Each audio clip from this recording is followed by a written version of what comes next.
రాయలసీమ ముద్దుబిడ్డను అని చెప్పుకునే జగన్ వారికి ద్రోహం చేశారని నీటిపారుదల శాఖ మంత్రి నిమ్మల రామానాయుడు నిప్పులు చెరిగారు.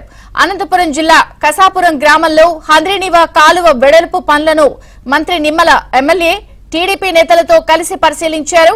వైసీపీ హయాంలో తట్టడు మట్టి కూడా ఎత్తలేదని, రాయలసీమపై ప్రేమ ఉన్నట్లు కల్లబొల్లి మాటలతో కాలయాపన చేశారని మండిపడ్డారు. ప్రజలను ఆదుకోలేని జగన్మోహన్ రెడ్డి రాయలసీమలో అడుగు పెట్టేందుకు కూడా అర్హత లేదని మంత్రి అన్నారు.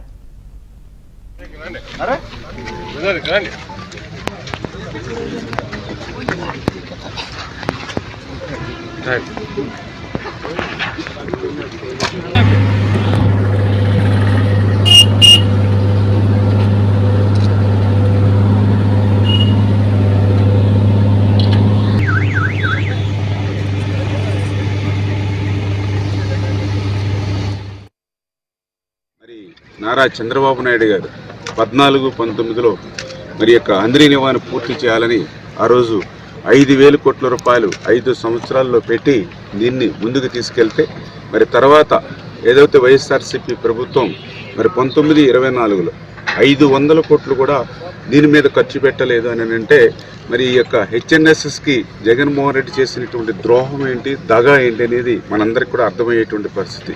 అంతేకాదు హెచ్ఎన్ఎస్ఎస్కి సంబంధించి కరెంటు బిల్లుల బకాయిలు కూడా గత ప్రభుత్వం కట్టనటువంటి పరిస్థితి, దుస్థితి.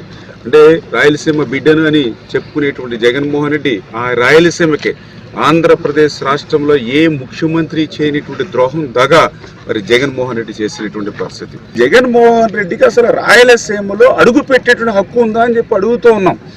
ఎందుకంటే ఆయన కొత్తగా ఏమీ చేయని అవసరంలా, ఏదైతే గత ప్రభుత్వం తెలుగుదేశంలో ఇచ్చినటువంటి నిధులను ఖర్చు పెట్టి పనులు చేసి ఉంటే ఈరోజు ఆ 3,850 కాదు, మళ్ళీ రెండో దశకి వెళ్ళి ఉండేవాళ్ళు 6,200 దశకి.